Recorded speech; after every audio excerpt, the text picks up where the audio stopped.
Social activist, ऐसे लोग इकट्ठा हुए और कुछ बातें रखे। तो क्या अभी लॉकडाउन में, कोरोना में बहुत जो पढ़ाई प्रभावित हुआ है, इसको लेकर क्या क्या बातचीत हुई आप लोगों की?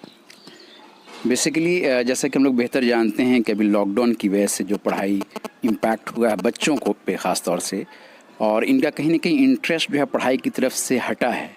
तो उस चीज़ को लेकर के हम लोग एक कंसर्न थे और हम लोगों ने डिस्कस करने की कोशिश की कि कैसे जैसे जैसे स्कूल और कॉलेजेस रीओपन हो रहे हैं तो उनको बच्चों को कैसे प्लेटफॉर्म पे लाया जा सके, और जो भी जितने सेंट्रल यूनिवर्सिटीज़ हैं या फिर स्टेट फंडेड इंस्टीट्यूशंस हैं या फिर केंद्रीय विद्यालय हैं तो उसमें कैसे बच्चे एडमिशन पा सकें, तो ये एक मेजर कंसर्न था। और बहुत सारे अपॉर्चुनिटीज़ अलग अलग स्ट्रीम में, चाहे साइंस की स्ट्रीम में, सोशल साइंसेज में, लैंग्वेज के कोर्सेज हैं, साइंस में नए नए कोर्सेज आए हैं, और बहुत सारी नई यूनिवर्सिटी जो इस्टेब्लिश हुई है बेसिकली 2009 में, जो सेंट्रल यूनिवर्सिटीज़ बहुत सारे आए हैं। तो उन सब यूनिवर्सिटीज़ में कैसे अपने बच्चे एडमिशन ले पाएँ।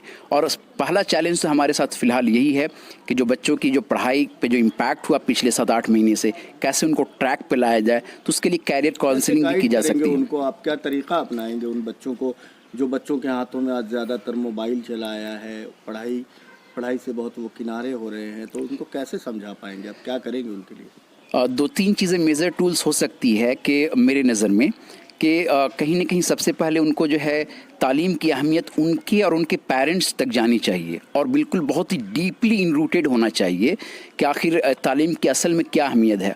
और जब भी मौका मिले जो है जो बच्चे ऑलरेडी सेंट्रल यूनिवर्सिटी में पढ़ रहे हैं या वहाँ से पढ़ चुके हैं, उनसे उनको इंटरेक्शन कराने की ज़रूरत है। उनको आप उनको उनका एडमिशन किसी बड़े यूनिवर्सिटीज़ में होगा, उसके लिए बेसिकली जो भी बच्चे इंटरेस्टेड हैं जिस कोर्स में, पहले तो हम उन्हें बताने की कोशिश करेंगे कौन कौन से नए कोर्सेज अवेलेबल हैं। चाहे साइंस स्ट्रीम में, जैसा कि अभी आप जानते होंगे कि सेलफोन जो है पूरा खेल है नैनो टेक्नोलॉजी का।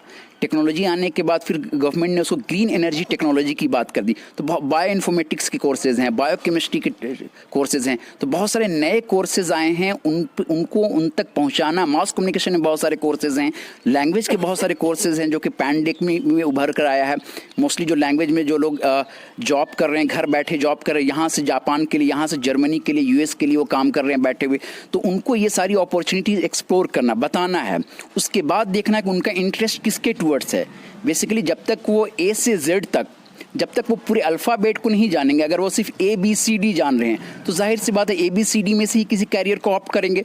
तो मकसद ये होगा कि पूरे जितने पॉसिबल कैरियर्स अवेलेबल हैं उन तक इन्फॉर्म करना, फिर उनका इंटरेस्ट देखना कि बेसिकली वो किसको ऑप्ट करना चाहते। हम लोगों के साथ यूजुअली क्या हुआ कि हम 4-5 प्रोफेशन जान रहे थे, डॉक्टर, इंजीनियर, वकील, प्रोफेसर, टीचर, ये सारे, तो इनमें से ही हमने ऑप्ट किया। लेकिन अब वक्त बदल चुका है, ज़रूरत है कि मास कम्युनिकेशन में, साइंस में जो मैं बातें कर रहा था, और भी लैंग्वेज में बहुत सारे, और इवन कि पैरामेडिकल में, तो बहुत सारे जो अदर्स कोर्सेज हैं जिसको बहुत ज़्यादा लोगों ने एक्सप्लोर नहीं किया है, उसको बच्चों तक बताना और फिर उनका देखना कि उनका इंटरेस्ट कहाँ है, और उसके बाद फिर जो है उनको प्रीवियस ईयर के क्वेश्चंस प्रोवाइड करना, स्टडी मटेरियल प्रोवाइड करना।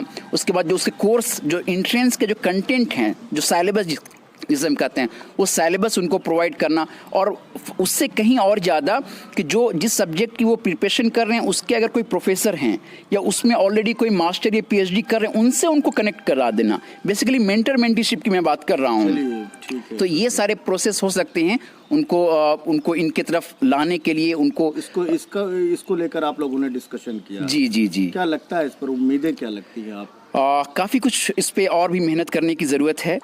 चूँकि बच्चों के साथ साथ पेरेंट्स की काउंसलिंग की भी बहुत ज़्यादा ज़रूरत है, क्योंकि अनलेस अनटिल जब तक पेरेंट्स उस पर इंटरेस्ट नहीं शो करेंगे, क्योंकि आफ्टर ऑल उस बच्चे को तो पेरेंट्स को ही देखना है। हम क्या कर सकते हैं, मैक्सिमम वीकली या मंथली जा कर के उनकी काउंसलिंग कर सकते हैं, बट जब तक कि पेरेंट्स उन पर नज़र नहीं रखेंगे, कौन सा सिलेबस पोर्शन ख़त्म किया, नहीं किया, किस हद तक क्वेश्चंस को सॉल्व किया, तो ये मुमकिन नहीं है।